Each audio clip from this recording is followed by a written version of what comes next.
بچے پیدا کر سکتے ہیں جو اللہ کے دین سے، قرآن کی تعلیمات سے، احادیث سے بھی واقف ہوں، ان کی تعلیمات سے بھی واقف ہوں،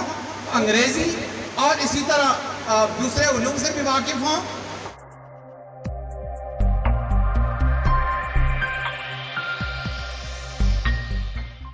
میں یہ سمجھتا ہوں کہ کہنے کے لیے کوئی زیادہ باقی نہیں رہا۔ جو کچھ پیغام دینا تھا ان طلباء نے اپنی تقاریر میں دے دیا، اپنے مکالموں میں دے دیا، اپنے انفاقوں میں دے دیا۔ مقصد آج کی اس تقریب کا یہ تھا کہ ہم بھولا ہوا سبق ایک مرتبہ پھر ایک دوسرے کو یاد دلا دیں۔ وذکر فإن الذکریٰ تنفع المؤمنین،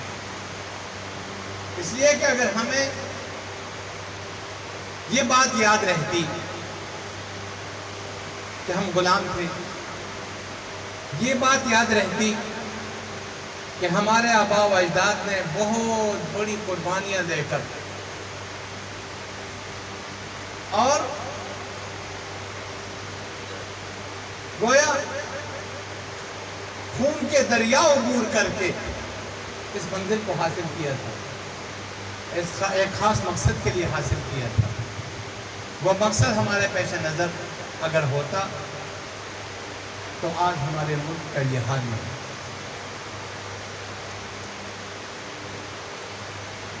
یہ آزادی ایک بہت بڑی نعمت ہے، اور یہ پاکستان صرف ایک خطہ زمین ہی نہیں، یہ اللہ تبارک و تعالیٰ کا بہت بڑا انعام ہے جو اللہ پاک نے ہمیں دیا۔ ضرورت اس بات کی ہے کہ ہم اللہ تبارک و تعالیٰ کے اس بہت بڑے انعام کی قدر کریں، اور اس نعمت کا احساس وہ لوگ زیادہ کر سکتے ہیں جنہوں نے پاکستان سے باہر بھی کہیں ممالک کا سفر کیا ہو، وہاں کے حالات دیکھے ہوں، وہاں کے حالات کا ادراک کیا ہو، یا جن لوگوں نے پڑھا ہو۔ آپ یقین کیجئے کہ باہر جا کر اس نعمت کا جتنا زیادہ احساس ہوتا ہے، یہاں رہنے والوں کو اتنا احساس نہیں ہوتا۔ ضرورت اس بات کی ہے کہ ہم یہ بھولا ہوا سبق ایک دوسرے کو یاد دلائیں، اور ان طلباء نے اپنی تقاریر میں، اپنے مکالموں میں، اپنے انفاقوں میں یہ بھولا ہوا سبق یاد دلانے کی ایک کوشش کی ہے اور ایک محنت کی ہے۔ یہ صرف ایک روایتی تقریب نہیں تھی کہ جس طرح اداروں کے اندر اس حوالے سے خوشی کی ایک تقریب منائی جاتی ہے، اس میں باقاعدہ ایک پیغام تھا ان طلباء کے لیے بھی۔ غلامی کیا چیز ہے، اس غلامی سے آزادی ہم نے کب حاصل کی، ہماری آزادی کے مقاصد کیا تھے، اور ہم آج آزادی کے حصول کے ان مقاصد کے حصول میں کامیاب ہیں یا ناکام۔ اگر کامیاب ہیں تو ہم اللہ پاک کا شکر ادا کریں، اور اگر کہیں پر ناکامی ہے تو ہم ایک بار پھر دیکھیں اور اپنے رویوں پر، اپنے کردار پر،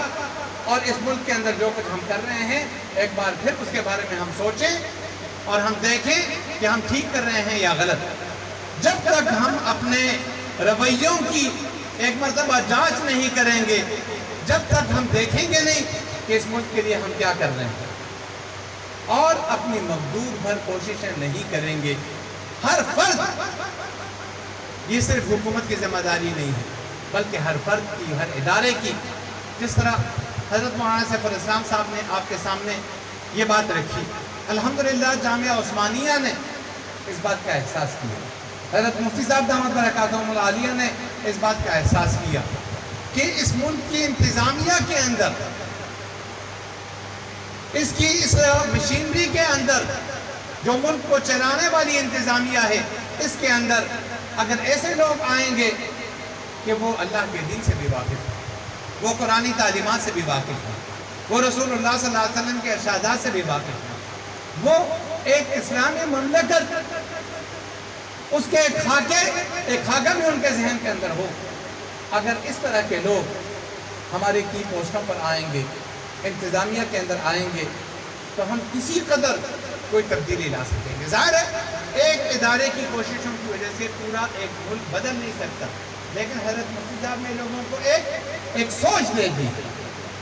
ایک رہنمائی دے دی ہے کہ ہم دینی مدارس کے اندر ایسے بچے پیدا کر سکتے ہیں جو اللہ کے دین سے، قرآن کی تعلیمات سے، احادیث سے بھی واقف ہوں، دین کی تعلیمات سے بھی واقف ہوں، وہ انگریزی اور اسی طرح جو ہے وہ دوسرے علوم سے بھی واقف ہوں، اور وہ آگے چل کر اس ملک کی خدمت کے اسی قدر قابل ہو سکیں۔ یہ ایک کوشش ہے، یہ ایک محنت ہے۔ اس طرح کی محنتیں اگر بہت سارے ادارے کریں گے اور جو اس ملک کے حصول کے مقاصد ہیں، ان مقاصد کے حصول کے لیے جدوجہد مختلف حوالوں سے کی جائے گی، تو وہ دن دور نہیں کہ کسی وقت انشاءاللہ ہم اس مقصد کو حاصل کر لیں گے۔ جن طلباء نے جس طرح یہاں آ کر تقاریر کی ہیں، میں ان سب طلباء کو خراج تحسین پیش کرتا ہوں۔ یہ ہم سب کے لیے آج ان کی یہ تقاریر، ان کے خاکے، ان کے مکالمے، یہ ہمارے لیے ایک بہت کھلا ہوا اور واضح پیغام ہے۔ ہماری آج کی اس تقریب کے مہمان خصوصی ہمارے جناب پروفیسر نصر اللہ خان صاحب ہیں، میں ان کو خوش آمدید کہتا ہوں، ان کو بہت ان کا شکریہ ادا کرتا ہوں کہ آج کے اس اہم دن میں یقیناً ان کی بہت مصروفیتیں ہوں گی، وہ ایک اہم ذمہ داری نبھا رہے ہیں، اور ان کو کئی اداروں کی طرف سے یقیناً دعوتیں بھی ملی ہوں گی، لیکن انہوں نے ہماری دعوت کو قبول فرمایا، اور ماضی قریب میں ان کا آپریشن بھی ہوا ہے، وہ پوری طرح صحتیاب بھی نہیں ہے۔ اللہ تبارک و تعالیٰ ان کو کامل صحت عطا فرمائے، میں ان کا بہت شکر گزار ہوں۔